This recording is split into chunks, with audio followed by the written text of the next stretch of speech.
Iran का बहुत बड़ा अपडेट है। ईरान ने यूएन की रिक्वेस्ट पर स्ट्रेट ऑफ हॉर्मुज से ह्यूमैनिटेरियन एड जाने के लिए अलाउ कर दिया है। सबूत आपकी स्क्रीन पर। असल में कई देशों में जैसे सूडान हो गया और बहुत सारे ऐसे देश हैं जो गरीबी रेखा से नीचे आते हैं और यूएन की ह्यूमैनिटेरियन एड पर ही वहां खाना पानी कपड़ा लत्ता पहुंचता है। ठीक, तो ऐसे में यूएन कह रहा था कि इन देशों को, गरीब देशों को मदद नहीं जा पा रही है, बच्चे भूखे हैं वहां। जिसके बाद ईरान ने इंसानियत दिखाई और ईरान ही दिखा सकता है इंसानियत। इजराइल होता तो आज तक पानी की दिक्कत हो रही है, वहां पीने का पानी नहीं है, जिसको मैं बजट भेजता हूं और वहां वो सब कुछ अरेंज करती है। 3 दिन से वो मुझे बता रही हैं कि यहां पानी तक नहीं मिल पा रहा है। रास्ता बंद किया हुआ, उसने ब्लॉक किया हुआ है, गाजा के अंदर ह्यूमैनिटेरियन मदद नहीं जा रही है।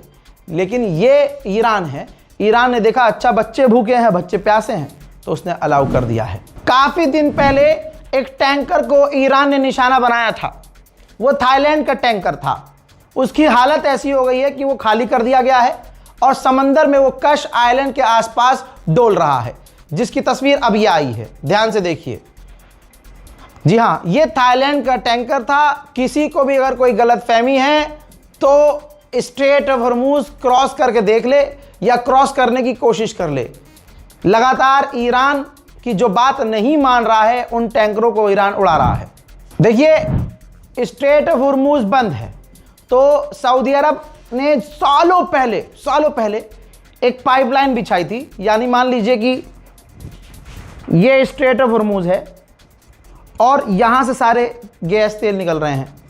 तो सऊदी ने क्या किया था, यहां से यहां इस छोर से उस रेड सी के करीब तक उसने पाइपलाइन बिछा दी थी। बहुत पतली पाइपलाइन है। अब मान लीजिए कि वहां 100% तेल निकलता है वहां से और इस पाइपलाइन से सिर्फ 20% तेल निकल रहा है। तो यहां इस साइड जो पोर्ट है पीछे की तरफ, यहां से ऑयल ले रहा है वो और यहां से निकाल रहा है। तो यहां जो पोर्ट है यानबू पोर्ट, इसका भरपूर फायदा उठा रहा है। अब आप ये ग्राफिक्स ये देखिए, ये पाइप है जो हरी लाइन है, पूरे 1200 किलोमीटर दूर तक है, दूसरे छोर तक है, उस नदी से यहां तक। तो जो यानबू पोर्ट है, यहां पर भारी भरकम मात्रा में वो पैसा भी वसूल रहा है, क्योंकि दुनिया को तेल की जरूरत है, तो दुनिया यहीं से आके तेल लेके जा रही है और सऊदी अरब अच्छा खासा पैसा कमा रहा है। भाई, ईरान के पार्लियामेंट स्पीकर ने पहले ही कह दिया कि फेक न्यूज फैला रहे हैं वो। जैसे डोनाल्ड ट्रंप आ जाता है बयान देने के लिए कि मैं बहुत बड़ा बयान देने वाला हूं, स्टॉक मार्केट में फौरन उछाला जाता है। बहुत बड़ा दल्ला है भाई, बहुत बड़ा बिजनेसमैन है वो। उसे पता है मैं एक बयान दूंगा, स्टॉक मार्केट ऊपर नीचे होगी। ठीक, तो अब ईरान के पार्लियामेंट स्पीकर ने बड़ी बात कही कि वो फेक न्यूज फैला रहे हैं, वो ट्राई कर रहे हैं कि गैस के तेल के दाम नीचे ला सके। लेकिन अब कोई बेवकूफ नहीं बनेगा।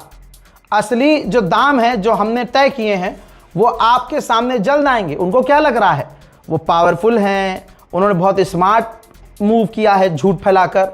बिल्कुल नहीं, बल्कि सारी झूठी न्यूज में आग लग जाएगी। अब जो ये कह रहे थे कि हम बहुत बड़े हैकर हैं, चाइना के हैकर बढ़िया होते हैं, अमेरिका के हैकर, अरे सबको पिला दिया पानी। हंडाला ईरान का जो हैकर ग्रुप, जिसने एफबीआई के डायरेक्टर की गैलरी तक हैक कर ली, सारी घोप वाली वीडियो, ला ला ला ला ला अलादीन। और इतना ही नहीं, उस हैकर ने पर्सनल ईमेल अकाउंट भी सारा हैक कर लिया। अब सोचो आपके खुद के पर्सनल ईमेल अकाउंट में क्या क्या है। देखिए शर्माने लगे, घबरा गया ना थोड़ा, दिल मुंह को आ गया। सोचिए वो तो भाई साहब एफबीआई का डायरेक्टर है। आग ऐसी लगी कि मजा आ गया। और भाई ये देखो, अमेरिका के जस्टिस डिपार्टमेंट ने उस हंडाला के हैकर के ऊपर, जो मेन हैकर है, $10 मिलियन का इनाम रख दिया। 10 मिलियन। और ये इनाम बताता है कि पूरी दुनिया में अगर हैकिंग लाइन में भी कोई आगे है तो ईरान ने बाजी मार ली है। आपको पता है, सारा अरब और अमेरिका, इजराइल अपने नुकसान वाले वीडियोस को सेंसर कर रहे हैं कि दुनिया तक जानी नहीं चाहिए कि ईरान ने हमारी कितनी बुरी तरह से बजाई हुई है।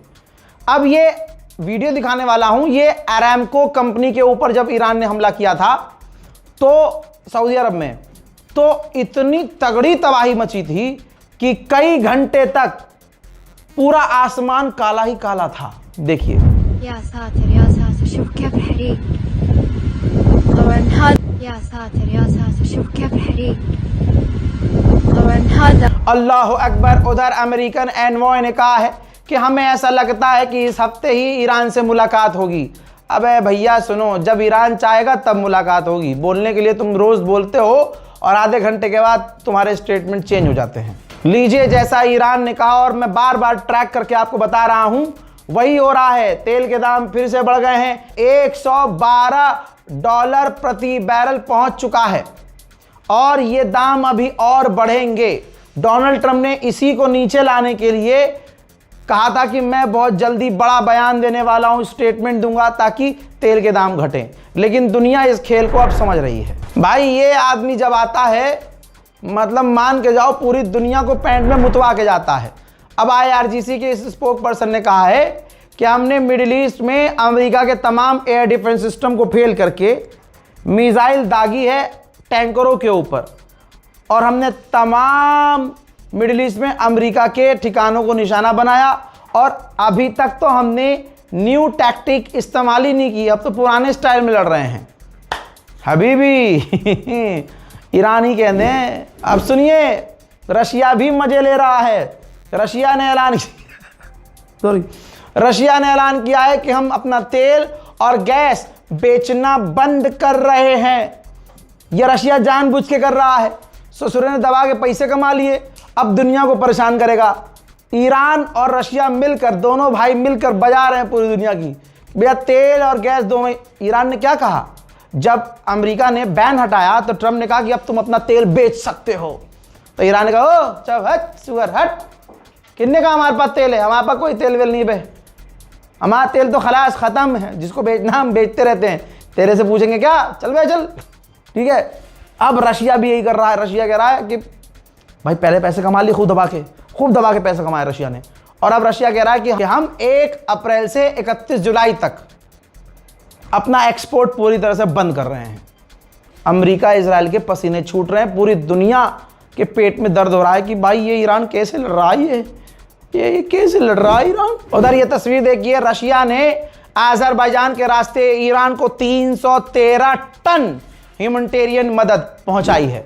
ईरान के ऑफिशियल ने प्रेस टीवी पर इंटरव्यू देते कहा है कि जो भी ईरान पर हमला कर रहे हैं वो क्रिमिनल हैं, या तो उनके ऊपर वॉर क्राइम है, या तो करप्शन के उनके खिलाफ केस चल रहे हैं, या वो वांटेड हैं। अब वो तमाम ऐसे लोग इकट्ठा होकर ईरान पर हमला कर रहे हैं। उधर मेरे दोस्तों, अमेरिका ने यूरोप से कह दिया है कि हम यूक्रेन को जो हथियार देते थे वो डिले होंगे क्योंकि हम खुद जंग में हैं।